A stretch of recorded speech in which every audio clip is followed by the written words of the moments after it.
everybody, welcome back to my channel. And I have been wanting to do a Wicked review for about the two movies. Now, I know I'm a little late, but better late than never. And it's streaming on Peacock. And I got pink on today. Now, I don't have a lot of pink actually, or green, but I have this and I thought this was fitting for Glinda. And I think it looks kind of like Glinda. Popular. So I'm going to give a review about the two Wicked movies, and also I'm going to talk about Wicked and the Wizard of Oz as a whole, and like the legacy of Wizard of Oz.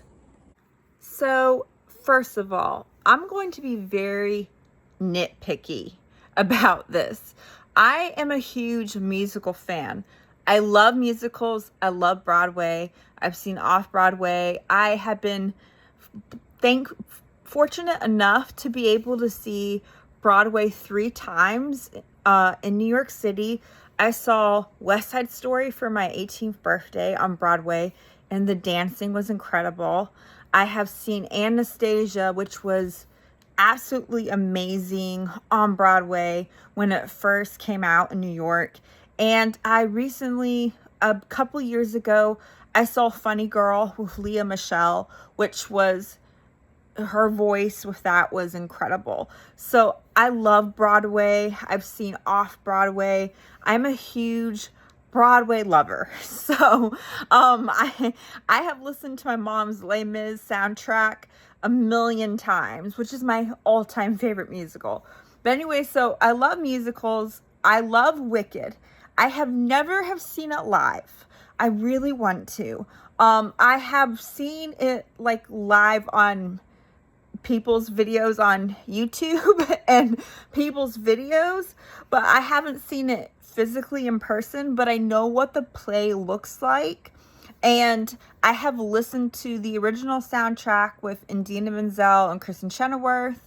So, okay. So I'm a huge Wicked fan. I've always have wanted to see the play. And so, okay. My expectations for this were obviously really, really high. But I've learned kind of through the years when I'm really excited about something to lower my expectations down. So what I will say is they made them into 2 movies for a cash cow. They were trying to like make more money on this. It should have just been 1 movie. I think Ariana Grande should have gotten an Oscar for the first film. I thought she was amazing as Glinda. I was surprised, but I thought she did an amazing job, and she did an incredible job singing. So I thought that she should have gotten the Oscar when they were doing the first movie. And like I said, it should have just been 1 movie. So in the costumes, I felt like for the first film, the costumes were deserved for the Oscar. The costume designer for Wicked, for the movie, won best costume designer, won like best costume design. I felt like that was deserved for the first film. And then the second film, I didn't like how the yellow brick road just looked like spray painted. Like I didn't like that. I thought Jeff Goldblum was an amazing pick for the Wizard of Oz. It's Jeff Goldblum. He's super talented. He's, iconic actor. So those are my thoughts with that. It is incredibly hard to adapt Broadway to film. It's incredibly hard.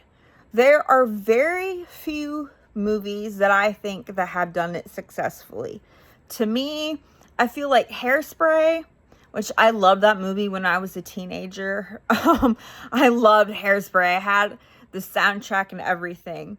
And Mamma Mia. To me, those are the only ones that I feel like that have been successfully adapted from stage to screen. There are pros that the stage has and pros that the film have. film and stage tell stories in a different way. Seeing something live and seeing Broadway live, it's a whole experience.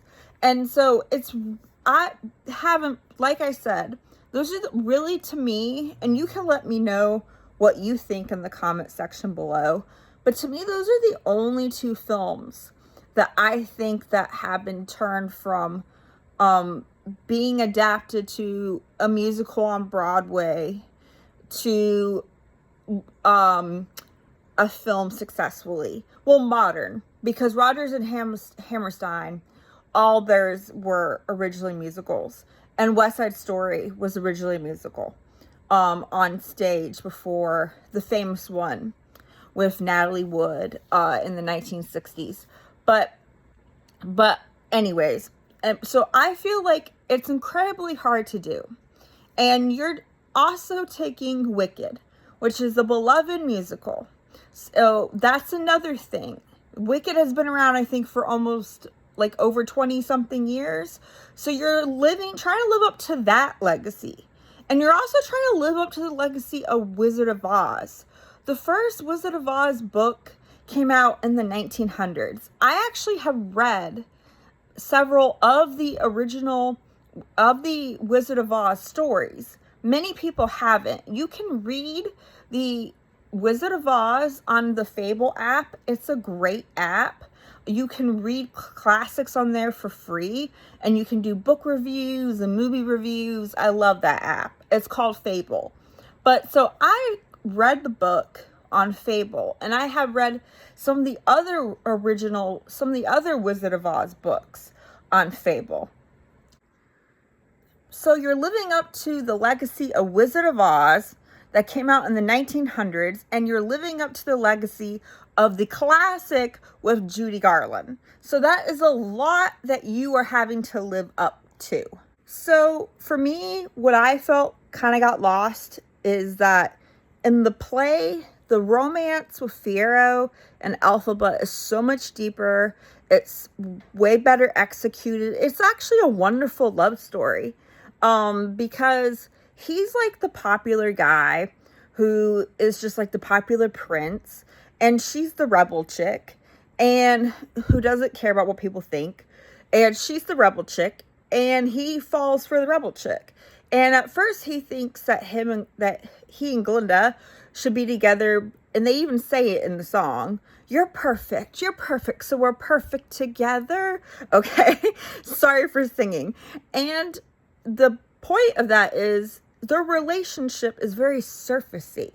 That sometimes you might think that somebody on paper is good for you, but they're not. And so he actually has a deep connection with Elphaba. He actually loves her. The thing that did not make sense in the second one was with the lion, that he was all mad at Elphaba and he remembered her. While in the play, it makes sense that he's against her because he was a cub and he doesn't remember that she rescued him. So that didn't make sense. Also with the second one, if you're going to have two new Wicked songs, they gotta live up to the expectations people are going to have. They got to be just as good as Defying Gravity. They've got to be just as good as Popular. And the songs I felt were flat in the second movie. I felt like the second movie was also very slow. I felt like there wasn't a lot of dialogue. I felt like a lot kind of didn't happen. Like it was just like slow, here we go. The one thing that made me laugh was how they were supposed to be in college and everybody looked so much older and like way beyond college age. Like they were all in their late 30s. And like Ariana Grande, maybe you could say she was a college student, maybe just her, but everybody else like looked so much older. And I think some people look like they were in their 40s. There have been some bad adaptations from musicals to film. Les Mis is the worst. That is the worst. And I love that musical. I cry just if I'll hear the song Who Am I, Someday More, One Day More, I start crying. I Dreamed a Dream. It doesn't matter if I've heard it a million times. I will start crying. That's my favorite musical. And it's such a powerful, powerful message. Such a powerful, emotional story. And if you've seen the live action one, you've seen how it got butchered. Les Mis did. Cats, I don't even have to go there. I don't even know why you think you should do a live action musical of Cats, which, by the way, my mom, she saw Cats, which I think is pretty cool that she saw it on stage. But yeah, Cats, that was butchered. Oh gosh, there's been so many ones butchered or not done well. And I think that movie musicals that do the best are ones that did not originally start on stage, and they were purely written for a movie. They were designed for a movie, like The Greatest Showman. I love that movie. I love The Greatest Showman. It was not, I think it's now on Broadway, but it was not originally a Broadway play. It was made for a movie. And also Burlesque. I love Burlesque.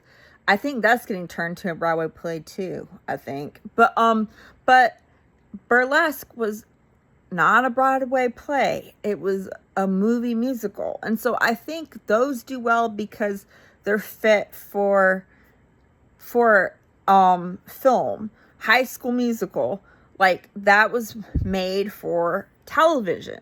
So I think that those do good. Those kind that are made, like, they're designed for movies. Like, that's what they're designed for. I think movie musicals like that do well. So I was happy that they kept the ending the same, because I was afraid that they were going to kill her or not have her and Fiyero be together. And this is just like another personal thing of mine. I think the actor who played Fiyero, Jonathan Bailey, I think he's a great actor. I thought he was really good in the newest Jurassic Park movie with Scarlett Johansson. I thought he did a really good job playing the scientist. That actually was my favorite role of his. I just didn't picture him as Fiyero, and it was just a preference. Because for starters, Fiyero on Broadway, unless, you're seeing it in the UK on the West End, Fiyero has always been American. And I picture him to be like the American kind of Disney prince. And Stephen Schwartz, who did the music, my corgis are going off, who did the music for Wicked, he did a lot of the music for when your dogs are barking. Stephen Schwartz did a lot of music for Disney. So it makes sense that Fiyero feels like a Disney prince. Like with his attitude of kind of being the party boy, but then like falling in love for like the strong, independent woman, But anyways, so I just imagine Fiyero to be American and just a little bit more rebellious to me. Like, and this is just my personal opinion. Everybody's got different opinions. Like, I had heard that the Jonas Brothers, Joe Jonas and Nick Jonas, auditioned, and I thought either one of them would have been a great pick, because in my mind, that's kind of like what I view, like, that character type to be. But I would love to hear your thoughts, in the comment section below, what you think about that. And there were a lot of people who actually played Fiyero on Broadway who auditioned and did get the part. And I heard Jessie J's, she auditioned, I heard her perform recently, and she was incredible. You should go check that out. It's an amazing video. But anyways, so those are my thoughts with that. And like I've said, I have read the Wizard of Oz books, and the books are trippy. The books are trippier than the movies. And I actually, would have liked to have seen an adaptation of The Wizard of Oz with special effects, like adapting the original story. But I'm kind of like I'm kind of like done with all of, the adaptations that we've seen millions of times, and like they've done many different versions over and over again. But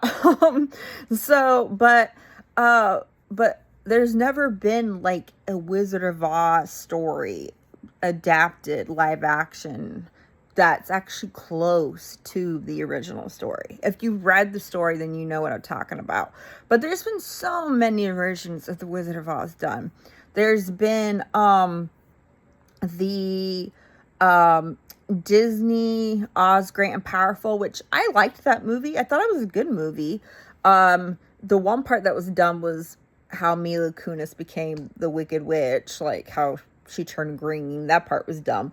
But the rest of the movie I liked. And I thought Rachel Weisz was a great Wicked Witch of the East. And the costumes in that movie, and Oz Great and Powerful, if you haven't seen it, it's on Disney Plus, are so gorgeous. Rachel Weisz's green dress, oh my gosh, it is breathtaking. The costumes in that movie are incredible, and the effects. What I will say is, with the Wicked movies, I didn't think the effects were good. I didn't think the set design was good. I thought it looked kind of plastic. And I thought with the live action Wicked movies, I thought that, and a lot of people talked about this, that the lighting was so bleak, like washed out, like really washed out. Like the color was really stripped down. And this is Wizard of Oz, where the colors should be vivid. Like, how is it in the 40s, which they did that by hand, they colored those, isn't that something? They colored those film by hand for Wizard of Oz. Think of all that work. But anyways, that looked more colorful and vivid than this movie, than the two new movies. And it's the Wizard of Oz. I felt like it should have felt more colorful. I felt like the Wicked movie should have felt more magical. So that is my take on it. Another thing was that sometimes you're like used to how an actor does a performance as a character.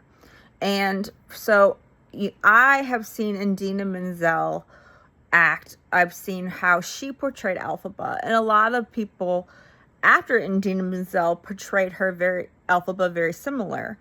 And in the movies, Elphaba was more really just like introverted and just like really quiet and kind of like serious the whole time. While in the play, she had a little bit more sharpness to her. Like, she had a little bit more wit. She had a little bit more scrappy. Like, she was hurt by people. She was hurt by being an outcast and all of that. But she, like, in the scene with the class, she goes like, well, maybe some of us talk differently because we're different. While like in the movie, she goes like, well, maybe some of us talk differently because we're different. And then that's this part where Glinda says the artichoke's getting all steamed. Well, that's because Elphaba got mad. While in the movie, she was just kind of like stern the whole time. The way that Cynthia Erivo portrayed her was just kind of like super introverted. And so I don't know if that was like an acting decision or a director decision, but the Elphaba in the play usually had a little bit of sharpness. Like, well, we all can't come and go by Bubble. Like, she was a little bit sassy. She was sassier. While like in the movie, she goes like, well, we all can't come and go by Bubble. Like, so it was a little bit more restrained. While in the play, and like, that's why Glinda goes like, instead of flying off the handle, you just can't stay calm for once, because she has like moments where she snaps. And like Elphaba, like one of my favorite scenes from the play is when Fiero's in the car. They took it out in the movie, and she goes, "Wake up, you!" And like, so she was very, very scrappy, and that's also like the point of the song when she takes off on a broomstick. The point in the song, Defying Gravity, no wizard that there is or was is ever gonna bring me down. Like, you know what? This is corruption. Screw it. I don't care who's coming after me. Like I'm done. Like, I'm done. So for me, you know, I was used to like more of the feisty kind of Elphaba. But there have been several different Elphabas, and there will always be an Elphaba. Cynthia Erivo, she's not just Elphaba. Ariana Grande is not just Glinda. There will always be another Glinda. And there have been tons of Glindas and Elphabas on Broadway and international tours in the West End, off Broadway, you know, so wicked. But anyways, let me know what you thought of the movies in the comment section below, and let me know also, what Wizard of Oz books and movies have you seen? I also have seen the Wizard of Oz miniseries. I think it's called Tin Man, with Zooey Deschanel, which is like a sci-fi. It came on Sci-Fi TV, and I watched it recently on streaming. I have seen that one. I've seen Oz the Great and Powerful. I know there's like a Wizard of Oz. They have Wizard of Oz characters in Once Upon a Time show, which I stopped watching that because it went off the rails too much for me after season 2. But and I've seen, obviously, the Judy Garland classic. I recently watched the one that Disney made that came out in the 80s, and it is like a drug trip. It's on Disney Plus. It's like Dorothy Returns to Oz. So I've seen that one. Also, I've read the original. I have read the Wicked book. And I read the Alfie book that came out not that long ago. And I have not read the book. If you have, let me know in the comment section below. It's the one about where they want to kill Dorothy. I think it's called Dorothy Must Die, where Dorothy becomes evil after killing the Wicked Witch. And so there's a revolution against Dorothy. Let me know if you've read that book. It's a book series. I also have watched a series. It got canceled after one season. It's a Wizard of Oz show. I think it's called Emerald City. It's with the actress who plays Bix on Andor. And the actor who plays Kingpin, and he's been in a bunch of things, like Mystic Pizza. He plays the wizard, and I have watched that take on Wizard of Oz as well, which is interesting. It's interesting how many different versions of the Wizard of Oz that there have been. But anyways, if you enjoyed this video, please give it a thumbs up, please like it, and please subscribe. We're off to see the wonderful Wizard of Oz. But anyways, thank you guys for watching my video, and I will see you guys next time. Bye.